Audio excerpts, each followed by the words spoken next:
soon-to-be fiancé, leaned toward her. "Who is he? Do you know him?" "Yes," she answered, disbelieving the word as it came out of her mouth. "It's Tyson."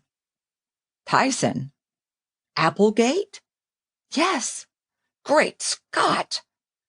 Tyson smiled at her from across the room, but there was nothing friendly about the expression. An odd humming started in Diana's ears, and she felt as though she was observing the moment from a distance. Was any of it real? Was he real? This couldn't be happening. It couldn't be. Get up. Get up and go talk to him. Make him leave. Get him out of sight. But her body refused to obey her mind's demands.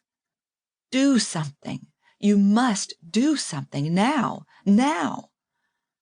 She heard the ticking of the clock on the mantel, even though time itself seemed to stand still. Someone cleared his throat.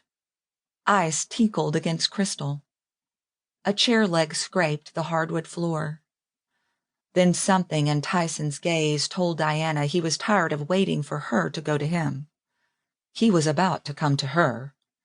This at last spurred her to action. To Brooke she whispered, "I'll speak with him." She pushed back her chair from the table and, as she rose, said to their guest, "Please, everyone, go on with your dinner. I won't be but a moment." Somehow she managed to sound normal, unconcerned. What a lie! She hurried toward the entrance, avoiding eye contact with her mother. Her heart raced and skipped, and her thoughts scattered in 100 directions at once. "It's good to see you, Diana," Tyson said when she reached him. She felt everyone's gazes on her back, watching her, watching the two of them. They were wondering who he was, how she knew him, what business he had with her. A chill shuddered through her. "We need to talk," he added in a low voice. This was no mirage. He was real. She felt his body heat upon the skin of her arms. "Not here. Come," her voice broke. "Come into the library." She moved past Tyson and hurried down the hallway, trusting he would follow her to the room at the far end. He did, and closed the door. Moving across the room, Diana stared into the fireplace, still unable to calm the tangle of her thoughts. How could this be happening? Tyson Applegate was supposed to be dead, missing on the battlefields of Cuba, his body never found. The court was scheduled to declare his death a fact tomorrow morning. But now, on the eve of her expected freedom from the husband who'd abandoned her, he'd returned, very much alive. Not injured, not frail, not sickly. She turned around. You're supposed to be dead." The words came out a whisper, and she hated herself for sounding weak.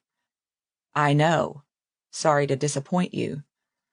Tyson gave his head a slow shake, and his expression seemed to say he regretted his flippancy.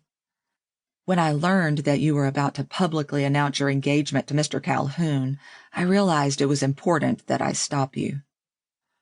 The words didn't quite make sense to her. They should, but they didn't. She turned her back to him again and covered her face with her hands. This was a nightmare. Surely it was a nightmare, and she would wake up at any moment to find Tyson Applegate gone once more. Dead, the way everyone, including her and his father, had thought of him for the past 2 years. "You deserve an explanation, Diana, but perhaps here and now isn't the time or place for it. I imagine you and Mr. Calhoun will have a few things to talk over." A few things to talk over. She wanted to laugh at the understatement. "Diana," Tyson's voice was low and near, too near. "I'm sorry. I don't mean to be unkind. This wasn't the best way for you to find out that I'm still among the living. But when I learned the reason for this dinner party, I felt I had no choice but to come at